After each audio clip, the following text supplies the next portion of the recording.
Story time about how I hooked up with my boyfriend's dad. Disclaimer, this is not my story time. It was sent to me on Instagram. My boyfriend's dad is an absolute DILF. He used to be a competitive bodybuilder and even did some modeling back in the day. Well, let's just say my boyfriend didn't turn out with the same looks. Don't get me wrong, my boyfriend is really sweet, but he's not the best looking guy. One of the reasons we started dating and I really liked him was because of how considerate and loving he was. We started off as friends and he would take me out to dinner, wine and dine me, eventually asked me to be his girlfriend and I said yes. We both come from wealthy families, and our families loved the idea of us being together. Exactly a year ago, we moved in together, and he got a new job that required him to travel a lot. Well, he asked his dad to come check on me. So his dad would come over, we would watch movies, and just hang out. But one night we decided to do some drinking. I got super tipsy, and so did he. One thing led to another, and we ended up, And after that, we did it over and over. Of course, my boyfriend's dad felt super guilty, and so did I. I mean, he was cheating on his wife with me, and I was cheating on his son with him. Part 2 is up.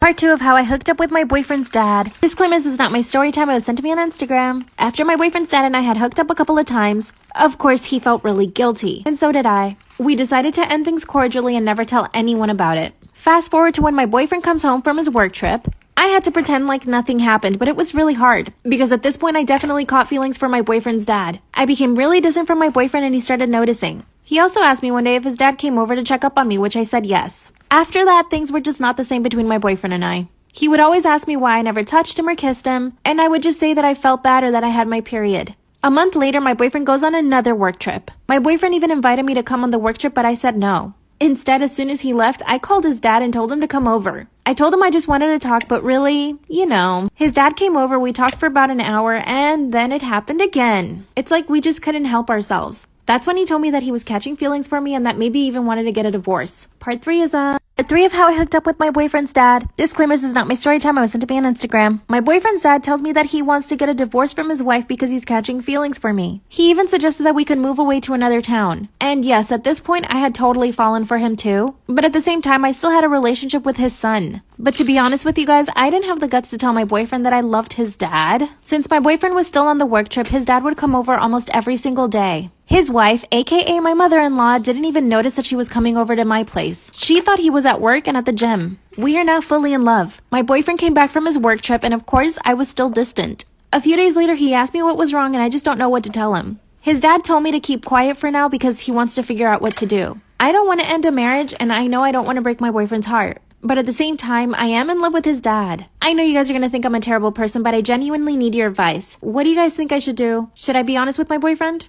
Story time about how I got bullied my last year of high school by the most popular girl. Okay, so this is my story time. A lot of you requested one, but I'm also at the airport, so sorry for any noise. So most of my high school years were spent in Nicaragua, except for my last year of high school. You see, I booked a show in Miami, so I had to move to the US. I was also doing modeling, commercials, and a lot of radio. I enrolled in the local high school and it was like literally culture shock for me. I had never experienced an American high school, American parties, or even actually mingled with American kids. I was really shocked to see how adult they were. For example, boys and girls were doing adult things. I was constantly being invited to parties where people were drinking, but I never actually went. So the most popular girl in school decided to befriend me in quotation marks. By the way, there were so many times where I spent lunch in the bathroom like Caddy from Mean Girls. It was like Mean Girls, but real life. So this popular girl, she was also a model, and we kind of bonded over that. But behind my back, she had a bet to see which boy would take me to prom. She wanted to see how far this boy could get with me, if you know what I mean. Part 2 might not be up, sorry. Part 2 of how I got bullied by the most popular girl in school. This is my story time. So this popular girl who befriended me had a bet with boys to see which one would take me to prom. Specifically because she wanted to see how far they would get with me on prom night, if you know what I mean.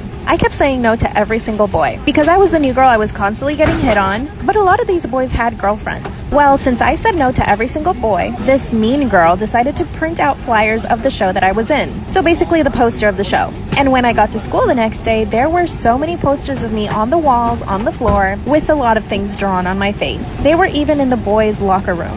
Then someone made up the rumor that I did that because supposedly I wanted everyone to know that I was a working actress. I was really embarrassed, but at the same time, I kind of thought it was funny, and this really upset the popular girl. So she decided to take it a step further. She invited me to her house one day, and because I thought she was my friend, I decided to go. She cooked me pasta and we talked for a while. Then 2 boys show up. She told me one of them would be my prom date. Part 3 of how I got bullied by the most popular girl in school. This is my story, by the way. So I'm at the popular girl's house, and suddenly 2 boys show up and she says one of them was my date. That's when I told her that I did not want to date for prom. And then the boy asked to speak to me. I talked to him and I told him that I definitely did not want to go on a date with him and that I didn't even know him. That's when he told me that my friend had set everything up and she told him that I liked him a lot. Well, I told him that that was not true and I basically went home. A few days later, she started a rumor saying that I was totally in love with her and that I forced her to kiss me. Yeah, she's crazy. That's when people started calling me horrible names. But the joke's on her because I was so used to getting bullied in Nicaragua. After school one day, she comes up to me and starts telling me why she doesn't like me. She was so angry she started to cry. She said that she was the pretty girl and then she was the model in school. I literally just walked away from her. I went to prom with no date, which was so fun. I graduated and then I kept working. Guess who slid into my DMs a few weeks ago asking to hang out? That's right, the popular girl. I think she must have seen my TikTok or something. Should I actually go out with her and tell her what I think? Or should I just leave her on red? You guys decide. Day in my life as an actress on set. I flew all the way to LA to start filming a new pilot, and this is the manor we were filming at for today. That was the director, and we had a little meeting before we went inside the house. Because it's a very old house, we had to be really careful with everything. It was a manor, you guys. It was ginormous. Then I went into hair and makeup. Everything was set in the 90s, so they did the thin brows and everything. Here's my fit, but we ended up changing the jacket and the shoes. And then here's how my makeup looked. I'm actually thinking, should I actually wax my eyebrows like this? This was the full fit, super cute, very comfortable. I always keep my script and a bottle of water with me. I was obsessed with the shoes. My first scene was in a car. This is the cinematographer, isn't she beautiful? I wanted to film some of the scenes, but obviously I'm acting, so I can't hold a phone. Then my hand was super swollen from banging on a door for 5 takes. Then we moved to the second scene outside of the house, where I did some scary stuff with blood. Look at this pool, amazing. Then we broke for lunch. I was resting my feet and I've totally run out of time. There was so much more that happened this day, so I'll post a part 2. Bye!